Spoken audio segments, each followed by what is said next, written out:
রমজান মাসে ভুলেও এই দুটো পাপ করবেন না, তাহলে কোনো দোয়াই কবুল হবে না। আপনারা যারা রমজান মাসেই দোয়া কবুল করাতে চান তাদের জন্যে আজকের এই ভিডিওটি অত্যন্ত গুরুত্বপূর্ণ। শেষ পর্যন্ত মনোযোগ দিয়ে শুনবেন। রমজান মাস আল্লাহ সুবহানাহু ওয়া তাআলার অফুরন্ত রহমত এবং বরকতের একটি মাস।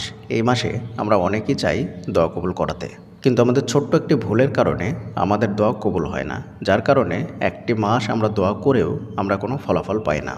আর যেই ব্যক্তির দোয়া কবুল হয় না সেই ব্যক্তিই জানে যে দোয়া কবুল না হওয়ার কষ্ট কতটা বেশি। একজন মানুষ দীর্ঘদিন থেকে দোয়া করবে আর তার দোয়াটা কবুল হবে না, সে বিভিন্ন আমল করবে, বিভিন্ন ইবাদত করবে, তারপরও তার দোয়াটা কবুল হবে না, এটা সত্যি অনেক কষ্টের বিষয়। আপনারা যারা আমাদের ভিডিওগুলো দেখেন তারা জানেন যে আমরা প্রত্যেকটা ভিডিওতে যে আমলগুলো বলি সেই আমলগুলো হাদিস এবং কোরআন থেকে রেফারেন্স সহ দেওয়ার চেষ্টা করি, এবং আল্লাহর রহমতে সেই সমস্ত আমলগুলো করার পরে অনেক দিনই ভাই এবং বোনদের দোয়া কবুল হয়ে থাকে। তো চলুন তাহলে আর কথা না বাড়িয়ে আমরা জেনে আসি কোন দুটো পাপ করলে রমজান মাসেও আপনার দোয়া কবুল হবে না। এক নম্বরে যে পাপের কথা আমরা বলবো সেটি হচ্ছে জেনা বা অবৈধ সম্পর্ক বা হারাম রিলেশন।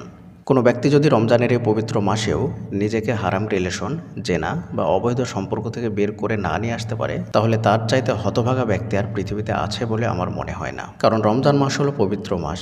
এই মাসের পবিত্রতা রক্ষা করার দায়িত্ব আমাদের প্রত্যেক মুসলমানেরই। আর পৃথিবীতে যত অপবিত্র কাজ আছে বা বেহায়াপনা আছে বা নির্লজ্জতা আছে, তার মধ্যে নিকৃষ্টতম পাপ হলো জেনা বা অবৈধ সম্পর্ক।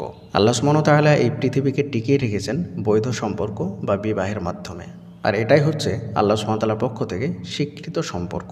কিন্তু আমরা এই স্বীকৃত সম্পর্কর বাইরে একটা সম্পর্ক করি যেটা নিজেদের মন গড়া, আর সেটাকে আল্লাহ সুবহানাহু ওয়া তাআলা বলেছেন অবৈধ সম্পর্ক বা হারাম রিলেশন, যেটা বিয়ে বহির্ভূত সম্পর্ক হয়ে থাকে একটা ছেলে বা একটা মেয়ের মধ্যে। পৃথিবীর মধ্যে যত সম্পর্ক হয়ে থাকে তার মধ্যে সবচাইতে নিকৃষ্ট, খারাপ এবং বেহায়া সম্পর্ক হচ্ছে হারাম রিলেশন, যেটাকে আমরা অনেকে প্রেম বলি, অনেকে ভালোবাসা বলি, অনেকে রিলেশন বলি, অনেকে অ্যাফেয়ার বলি।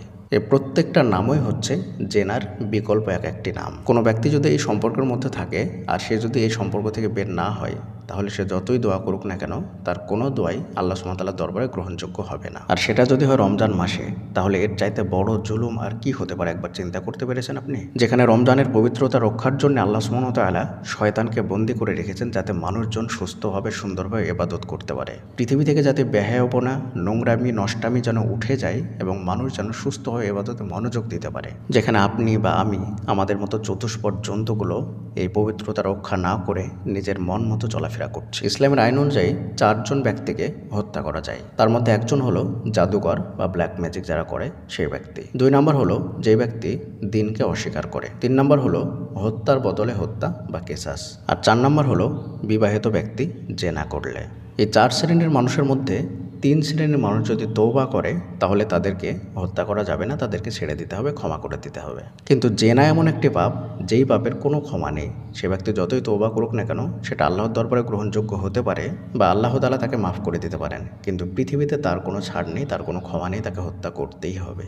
আর যদি অবিবাহিত হয় তাহলে তাদেরকে 100 ঘাত বেত দিয়ে আঘাত করতে হবে, এরপরে তাদেরকে আলাদা করে দিতে হবে। আচ্ছা, আপনার কি মনে হয় যে ইসলামে এর চাইতে কঠিন কোনো পাপ নেই? অবশ্যই আছে। শিরক হলো সবচাইতে বড় পাপ। আল্লাহ তাআলা কোরআনের মধ্যে বলছেন, ইন্না শিরকা লাযুলমুন আযীম।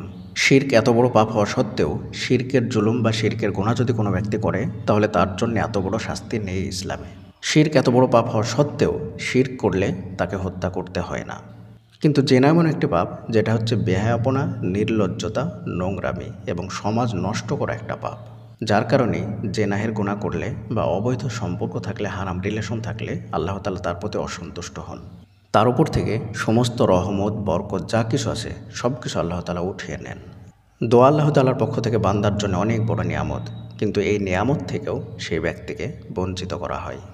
তাই রমজান মাসেও যদি আপনার হারাম রিলেশন থাকে, হারাম সম্পর্ক থাকে, তাহলে অবশ্যই সেখান থেকে বের হয়ে আসুন। প্রিয় বোন, প্রিয় ভাই, আল্লাহর হস্তে আপনাকে আমি বলছি, আপনি যদি হারাম রিলেশন থেকে বের হয়ে আসেন 1 সপ্তাহের মধ্যে আপনি ফলাফল পাবেন ইনশাআল্লাহ। 1 সপ্তাহের মধ্যেই আপনার জীবন সম্পূর্ণরূপে পরিবর্তন হতে শুরু করে দেবে। আপনি এর ফলাফল স্বচক্ষে দেখতে পারবেন। আপনি এর ফলাফল নিজেই অনুধাবন করতে পারবেন, নিজেই বুঝতে পারবেন। আল্লাহর ভয়ে হারাম রিলেশন থেকে বের হয়ে আসুন, তারপরে আল্লাহর কাছে তাকে চান, হালালভাবেই চান। অন্তরের মালিক একমাত্র আল্লাহ সুবহানাহু ওয়া তাআলা। যদি আল্লাহ সুবহানাহু ওয়া তাআলা চায় যে তার অন্তরটাকে আপনার উপরে ভালোবাসা দিয়ে পরিপূর্ণ করে দিবেন, তাহলে পৃথিবীর কোনো শক্তি নেই যে তাকে ভুল বুঝিয়ে আপনার থেকে দূরে সরিয়ে দেবে। আর যদি আল্লাহ সুবহানাহু ওয়া তাআলা তার অন্তরে আপনার প্রতি ভালোবাসা না দেন, তাহলে কার ক্ষমতা আছে যে তার অন্তরে আপনার প্রতি ভালোবাসা সৃষ্টি করে দেবেন? তাই আল্লাহকে খুশি করার জন্যে, আল্লাহর ভয়ে, আল্লাহর সন্তুষ্টির জন্যে তার কাছ থেকে দূরে সরে আসুন। 2 নম্বরে যে পাপটির কথা বলবো সেটি হচ্ছে বান্দার হক নষ্ট করা। আমরা সকলেই জানি পাপ 2 ধরনের হয়ে থাকে। একটি হচ্ছে আল্লাহর হক, আর একটি হচ্ছে বান্দার হক।